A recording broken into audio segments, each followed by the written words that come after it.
Chapter 2. At breakfast next morning, her mother was fully recovered, talkative and bright-cheeked. She admired the new dress, puzzled over the crochet pattern, and voted for Agnes Timms as the owner of the initials AT.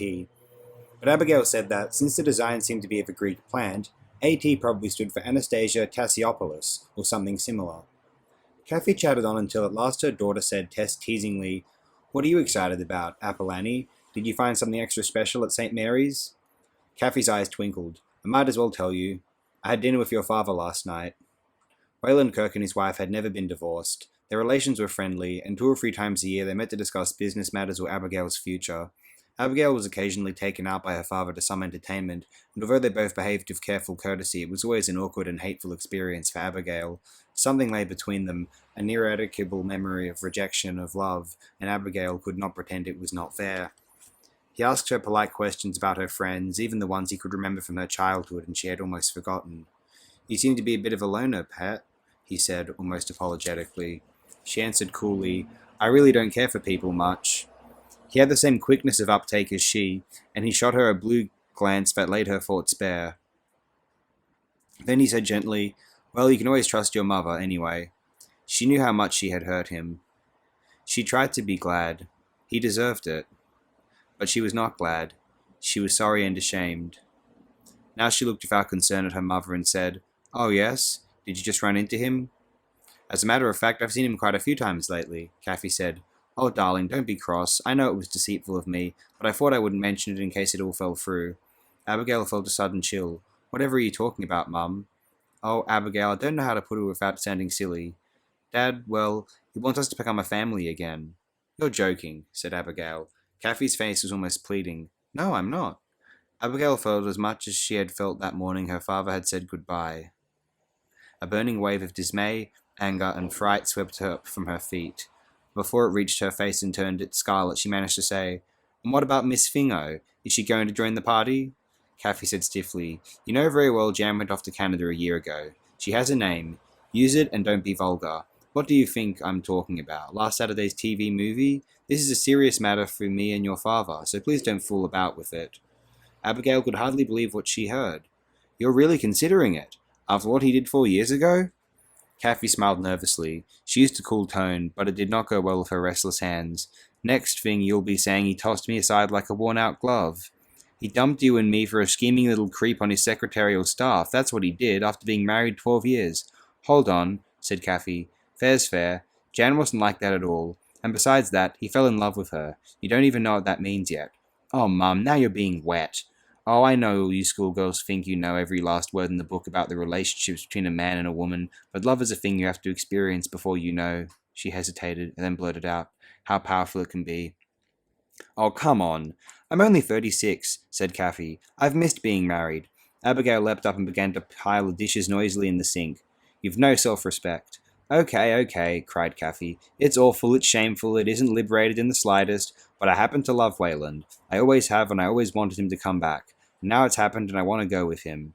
Abigail was so outraged, so disgusted that anyone as capable and independent and courageous as her mother could be so female was the word that sprang to her mind, that for a moment the significance of what she had said did not strike her. "What do you mean, go?" she said, aghast. "He has to go to Norway for 3 years of architectural study, and he wants us to go with him and be together again as we used to." Abigail felt as if her mother had risen and hit her with the teapot. "Norway? Why Norway?" "Well, he's always had this strong feeling for Scandinavian design, because of his family, I expect. But he wouldn't be in Norway all the time. He has to take some seminars in the University of Oslo, and of course we could often go to Denmark, and England sometimes." Her voice trailed away. "Mother," said Abigail, "don't you realize that he could easily leave you again?" "Yes," admitted Kathy. "I have to take the risk, you see." Flushing, she looked at her daughter, and the innocence and frankness of that gaze was such that Abigail thought, amazed, she really is in love with him. She has been all along. Such jealousy fired up in her heart that she felt dizzy. "Then you can take it by yourself." Her mother looked at it as if she had been slapped. "You can't mean that, darling." "You forget that he dumped me, too," said Abigail tartly. "That's not going to happen to me again. I can't stop you doing something idiotic if that's what you want, but you can't make me do it too." "But, Abigail, how can I can't leave you here at your age." The shock of realization hit Abigail. She'd really leave me if there had to be a choice. Pride forced the hurt into the back of her mind. With an effort she composed her face. She even smiled. Oh, well, let's be practical, Mum. I can easily change over to boarding school until I'm ready for university, and then I'll go and flat with someone or live in college. Oh, no. Don't try to wheedle me out of it, Mum. I'm not going. No way. Her exit was spoiled because the door slipped out of her fingers and slammed. She couldn't very well open it again and explain to her mother that she wasn't so childish as to go around slamming doors. She stood in the middle of her bedroom feeling sick of fury and shock and a horrible kind of triumph because she knew how much she had wounded her mother. She's hurt because she knows I'm right. How could she? How could she be like that, with all she's got? Me, and the shop, and her friends, and... Here a burst of anger made her feel sickish. And Dad! The nerve of! Mother tapped on the door. Abigail, I'd like you to come and help me unpack and catalogue some things today. I got so many items from St. Mary's. Thanks, but I don't want to, answered Abigail curtly. But, wailed Kathy, if you go to boarding school, where will you spend the holidays? You'd loathe it with grandmother, and we haven't anyone close. Oh, please, darling, I know it's been a surprise. I suppose I told you all the wrong way, but please come with me and let's talk it out down at Magpie's. Abigail did not reply. After a while, her mother gave the door a ferocious kick. The girl could not help grinning.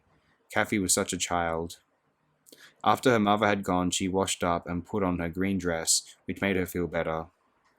But not much better. She had a terrible feeling that her mother would go to Norway regardless. She could not mistake that look on her face. It was happiness and hope. All these years, then, she had longed and hankered for Wayland Kirk to come back to where she felt he belonged. It was like some late, late show movie. Brave little wife making the best of desertion and loneliness, and then one rainy night, gaunt and pale, in comes Gene Kelly. Oh, Kathy, can you ever forgive me? I made such a mistake. I ruined my life, but oh, how can I forgive myself for ruining yours? It's always been you, Kathy, always. Bring up the reunited lovers' music, and she falls into his arms, and a bit later he dances up and down the stairs on his knees. Abigail could just imagine what the girls at school would say. Some, the sloppy romantic ones, would think it just lovely. Together again. But the others, the toughies, would think it disgusting. Love was for the young. Everyone knew that. Like having no wrinkles or varicose veins. And besides, they'd say her mother was being grovelly. He whistles and back she goes like a well-trained dog. The more she thought about it, the angrier and more embarrassed she felt. There's the shop, too. After all her hard work building it up, she's not thinking straight. Early menopause or something. And what about me? Turning my life upside down once more for him? A lot he cared about me when I was little and needed him. I don't owe him anything, thought Abigail, white with fury. Not one kind word. But oh God, there was grandmother, chic and glittery and poisonous and probably thrilled to her long clawed toes to get her hands on a lonely Abigail and teach her what's what and who's who. Grandmother's house, expensive suburbia, with a surly houseman, Uruguayan or something, who lived in separate quarters at the end of the garden, the bridge ladies, the theatre parties, and Abigail required to hand round the teensy bits of fish stew on decarbohydrated crackers. They were always on diets, the bridge ladies, though not one of them had a soul in the world, to care a spit if she turned into a porker or not. She went around the unit saying, Norway! She saw it as a kind of iceberg of houses on it. And laps, weren't there laps, the funny knitted hats with tops like two horns? Penguins? Polar bears, then. Norway, 1,000,000 kilometres away from Sydney and the life she and Mum had made for themselves without Dad's help. Alternatively, she raged and sulked, and then reassured herself with little bursts of optimism. Of course she didn't mean it, that crazy lady. She will think it over and see it doesn't make sense. And then she imagined Dad dancing up and down the stairs instead of Gene Kelly, but instead of laughing, she cried, because even though she hated what he had done all those years ago, she knew she still loved him and was afraid that if they lived together, she'd come to love him still more and so could be hurt worse. In this way, the day went past dreadfully and speedily, and when the bridge began to bellow with the home-going traffic, she stirred herself, washed her face, and, taking her shawl, she went next door. I'm bored, Justine. Like me to take the kids to the playground for a while? The young woman, who usually looked like a starved cat, now looked like a sleepless starved cat. She seemed at the end of her tether. If you could just take Natty off my hands. Goodness, how super. Vincent has been moaning all day, and I've just pried open his trap to look at his throat, and it's like a beetroot. I was just about to hustle him and Natalie along to the doctor, but if you could look after Nat... She threw her arms thankfully around the girl. You're a pet, Abigail. Bless you. Good heavens, is that the family tatting you have on your dress? I can't believe it. Abigail has big Dracula teeth dripping with blood, croaked Vincent. Oh, shut up, you, she snapped. Justine looked pained, and Abigail felt ashamed, for after all the little viper was sick. She busied herself putting Natalie into her outdoor gear. The child whispered excitedly, When I was watching through the window I saw the little furry girl. Abigail hugged her. You and your little furry girl. And how could you see her all the way down there in the playground? I don't know, I just did. I wonder where she comes from. I expect she lives in one of the little terrace houses, said Abigail as they went down in the lift. I'd like to live in a little house, said Natalie, with sunflowers high on the roof and little hollows in the stairs, and a bedroom with a slopey roof, and a chimney.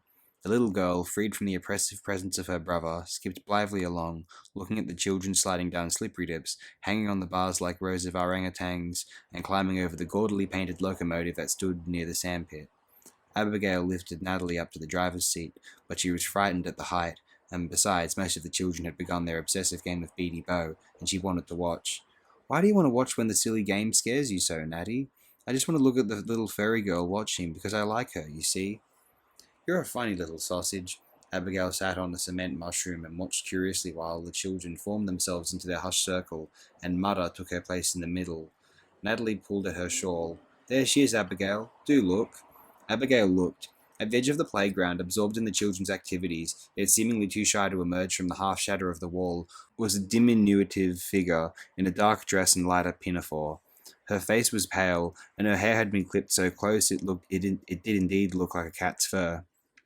Eagerly she watched the children, smiling sometimes, all looking suspenseful as the game went on, and then jumping up and down excitedly as Beatie Bow emerged from her grave and frightened everyone to death. I wonder why she doesn't play. Perhaps she's crippled or something, said Abigail. Let's go and talk to her. They were close to the child before she noticed them, so engrossed was she. She was about 11, Abigail thought, but stunted, with a monkey face and wide-apart eyes that added to the monkey look. She wore a long, washed-out print dress, a pinafore of brown cotton, and over both of them a shawl crossed over her chest and tied behind. Her feet were bare, and Abigail was surprised to see that the skin was peeling from them in big flakes. "Hello, little girl," said Natty shyly. The child whipped around in what seemed consternation. She looked an ugly, lively little creature, but scared to death. With a stifled squawk, she fled along the wall and dived up one of the steep stone alleys that still linked the many irregular levels of the rocks. "Well, she didn't like us," said Abigail. "Or perhaps she comes from another country and didn't understand we wanted to be friends." Natalie nodded, her eyes full of tears once more. "Oh, Natty, do stop crying. You're like a leaky jug or something. What's the matter now?" "I don't know." But when Abigail delivered her back at the unit, she gave the older girl a hug and whispered, "I cried because the little furry girl has been unhappy." "How do you know?" Abigail asked, but the child just shook her head. Kathy came home early. She had been steeling herself all day to face discussion of the problem of leaving Sydney. "Now, Abigail, let's be straightforward and honest." "I am," said Abigail. "But before we get on to that, what are you going to do with Magpies? Lucille said she'd buy it. Wouldn't it be more sensible to lease it to her so that you can get it back afterwards?" "Afterwards," gasped Kathy. All the cynical, she had turned quite pale. "If you want to know, Dad said he's never stopped caring for me." "And now the violins," said Abigail. The moment the words were out of her mouth, she felt terrible, as if she'd taken up the vegetable knife and stuck it into her mother. As for Kathy, she exploded. "That's a lousy thing to say, especially from you. When did you ever feel anything for me when Dad left home? You were so wrapped up in your own troubles anyone might have thought no one else was hurt." "Well, you might remember I was only 10, protested Abigail, aghast at this broadside from her mother who had never attacked her before. "You've been 12 since then, and 13 and 14, the wide-awake kid who knows all about men and women and sex and love, and never, not once, have you ever said or asked anything about what I felt when Dad left. Did you ever think of me as a deserted wife, or just of yourself as a deserted child?" shouted Kathy. "And now I have a chance to experience happiness again, you're going to throw a spanner in the works, because you know very well I won't leave you here with no one but grandmother to look to you if you get ill or anything." She hurried off to the bathroom and spent so long there that Abigail went unhappily to bed. The next morning, Kathy said, "If you're going to help at Magpies today, we'd better get going." "Are you?" "Why not?" said Abigail, and she was glad to hear a voice that was hard and flip, as she wanted it to be. And for the rest of the painful day, and all the next, no word passed between them except those of ordinary civility. Abigail was glad they were busy, for crates of stuff arrived from the old farm at St. Mary's, oil paintings black with smoke and grease, battered colonial furniture, goldfish bowls and Petit Point evening bags, and all the fascinating detritus of some unknown person's expended life. Kathy looked as if she had been crying in the night, for she had put on eyeshadow, which she rarely did. She looked ridiculous, like a finch that had lost a fight. Abigail was so upset she felt dislocated. Her emotions were so turbulent that she felt like some sea creature with horny shell and poisonous spines, and bits of weed and shell attached as camouflage, except that all the camouflage she had was her cool expressionless face and her green dress, which she kept stroking and touching, as though it gave her comfort, the way Natalie stroked her teddy bear. and she went on doing this unconsciously until at last Kathy screamed, "Stop that! You've been doing it all day. You're driving me up the wall. I wish you'd take that wretched dress off. It's too cold for this weather. Why do you get so obsessed with some stupid garment? It just sends me round the bend. Maybe there's just something else you'd like to find wrong with me while you're at it." Abigail could not keep her voice from shaking. It was unreal. She and her mother did not go on like this. They were friends. "Oh, shut up!" yelped Kathy, turning to her work. Abigail grabbed her old patchwork shawl, it too had come from some deceased estate, and tore up to the corner of the street and caught a West Circular Quay bus. She sat there and boiled while the bus bumped and halted and jerked onwards. Inside, the tears ran down and put out the fire of her anger. It was true.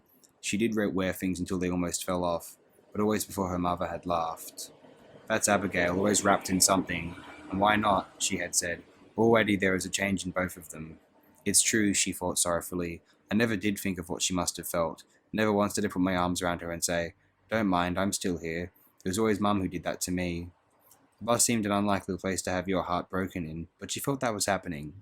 She didn't even have dark glasses to hide behind. All she could do was open her burning eyes to their utmost so that the tears wouldn't fall out, and put on the calm, slightly scornful face she had, thank God, practiced for years. It's all his fault, trying to creep in, spoiling what we have, she thought. But it was not her father that her thoughts returned to over and over again. It was Mum. If she's loved him all this while and not thought of anyone else, it must have been hell for her. But she's never complained, and when I made those snide remarks about Jan, she even said I was unfair.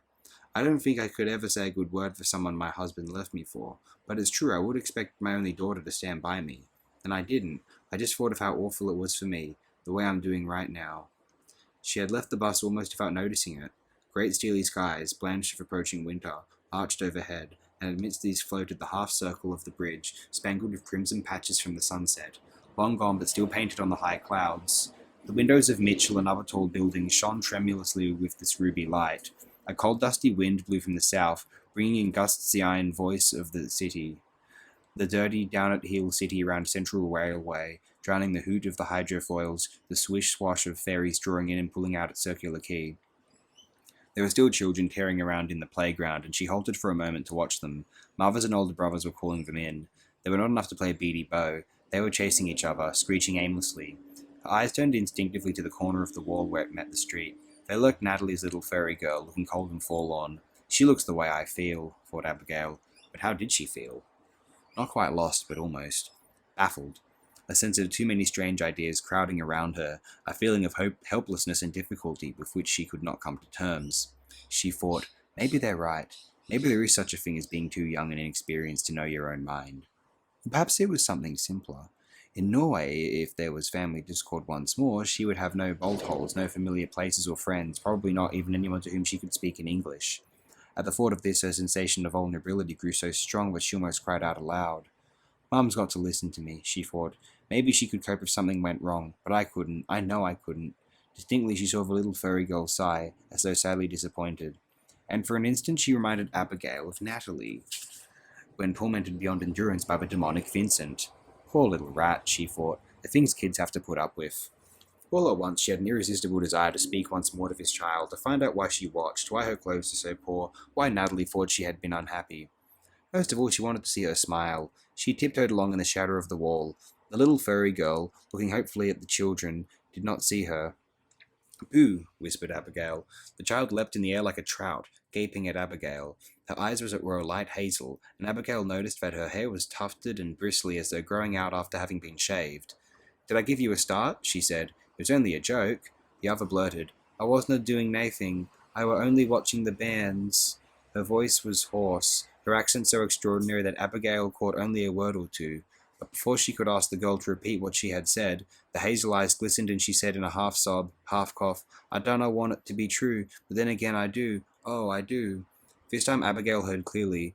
Involuntarily she stretched out a hand to this odd troubled child as she might have done to Natty, but the girl leapt away like a hare up the cobbled lane she had used the previous time. More for curiosity than anything else, Abigail stretched her long legs and raced up the steep alley. She could not remember ever walking up it before, though it was directly opposite the playground.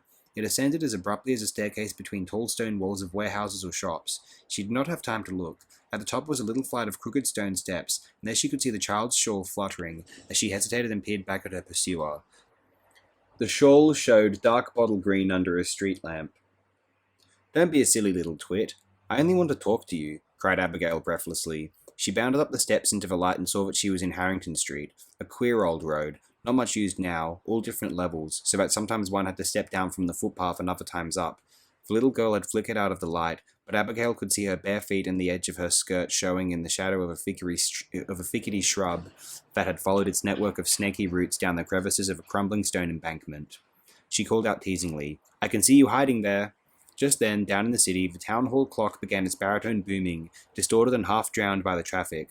But Abigail distinctly heard the first four notes of the simple tune which denoted the half hour, and she thought, 5:30, I'd best be getting home, I suppose. Something, she did not know what, made her hold out her hand to the hidden child and say, in a doomed dramatic voice, "Oh, mother, what's that? What can it be?" There was a muffled squeal of surprise or terror, Abigail could not guess which, from the little girl, but before she could make another move she heard a clinking and creaking and rattling and the unmistakable sound of a horse's hoofs, and out of the gathering dusk at the south end of Harrington Street, its two side lamps shining dimly, for they held only stumps of candles, came a high old-fashioned cab, glittering black in the wavering light from the street lamp. Abigail was stunned. She stood in the middle of the street, as though she'd lost all power to move, until she could see the very breath from the horse's nostrils in the cold air, and the panic on the face of the tall-hatted cabby. His lips were curled back, displaying a black gap in the middle of his teeth.